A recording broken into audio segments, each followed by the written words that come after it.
When it comes to genetic genealogy, which I like to call genetiology, my own made-up word, but it is being considered for inclusion in a couple of dictionaries, the most popular test is one that's called Y-DNA. There's actually a handful of tests available. Not everybody knows that, but by far sort of the granddaddy, the first one and the most popular is Y-DNA. So let's take a look at somebody who's actually used Y-DNA to learn more about their own roots. Growing up, I've seen other children and their relationship with their father, and I knew mine wasn't the same. And so I think it has affected me. You know, how come my dad never plays ball with me? Your dad is always playing ball with you. My father died in 1964, so he went to his grave, you know, believing that I was not his son. I wish we could have had some kind of a meeting of minds on that. And wish there was some way I could let him know. Well, of course, I was born Zins, and I have 12 brothers and sisters. And about the time I was born, my father and mother were starting to have marital difficulties. And at the time she died in 1942. And when she died, they were right in the midst of the divorce. And the divorce was over the fact that she had been having an affair with a gentleman, I'll call it David. And it was upmost in my mind that I was David's child rather than my father, Edward Zins' child. And it was a very uncomfortable childhood, growing up thinking about this. It really didn't dawn on me until I was about 12 or so years old, and I would see or hear different things, you know, about, well, this man and my mother and so on and so forth. When I was about 15 years old, my father and I had a little argument, and he said to me, I raised you as though you were my own child.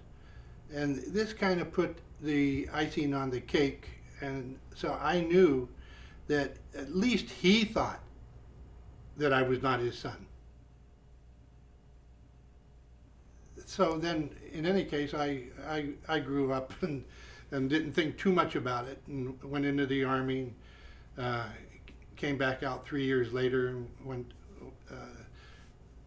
went to college, and different things went on, and I just wasn't interested. I had too much going on in my life to really look into the matter.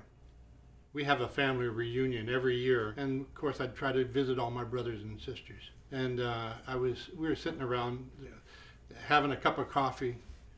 I brought up the fact that I had suspicions about a man, David, being my father. And my brother looked at me, and he was astonished. He says, Bobby, you know about that? And I said, sure. I said, you know, you guys were always sneaking around, you know, talking about it behind my back. I said, I knew what you were talking about. He was surprised that I knew. My sister, Lois, she looked at me, she said, if David is your father, then he's my father too, because we looked a lot alike. I've written 2 books, one on my family name, which is Zins. You know, I thought about, you know, the fact that Zins may not really be my name. Maybe my heritage is not Zins, but here I am doing all this work. And then I went to France and met my French relatives, and they're all short. And they're all, you know, smaller, maybe 5'10" and below. And they looked at me and they said, "You're so big." He said, "Are you sure you're a Zins?" And I says, "Funny you should ask." I think it was about 6 months ago, I put a notice in genealogy.com that I was looking for David or any descendants of his. And I got a email from a great-granddaughter of David's.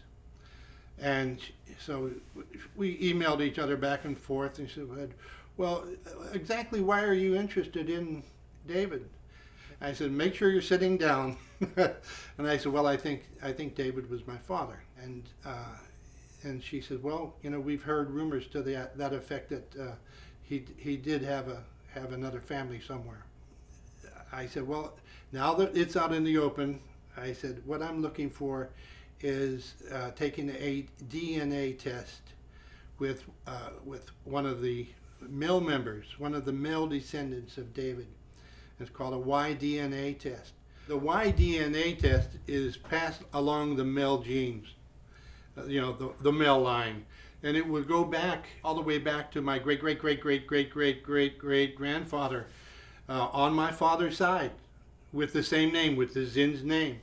So I got this idea that perhaps one of the male descendants of David would be willing to take a DNA test along with myself. And we did. Well, about a month and a half later, the results came back. And it was nowhere near matching.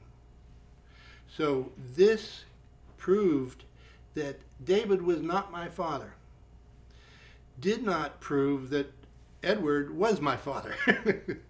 So I contacted my nephew and asked him if he would be willing to take a Y-DNA test to prove that I was a Zins.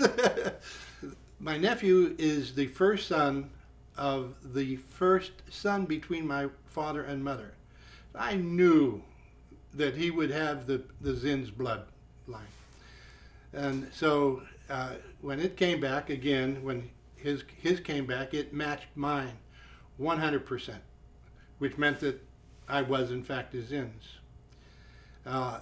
I'm very happy with that fact, but I was somewhat disappointed because some of the granddaughters of David were already calling me Uncle Bob. They were really into it, just as much as I was, and they were wonderful. Like I said, they were a wonderful family. So it was almost a disappointment, but by the same token, when I got the results from my nephew, I said, hey, I'm 100% Zins. When I discovered that my father was my father, it was a good feeling, and it was, I don't want to, if you want to say it was a closure, it was an answer to a big question that I've always had. If anybody has any doubt about their relationship with their father, with their son, it is better to know for sure by getting a Y-DNA test. It's better to know what the facts are than to live for years and years and go on doubting, because the doubt will always be there. The doubt would, if I didn't have the DNA test, there would still be doubt. I would still be saying, yes, he's mine, my father.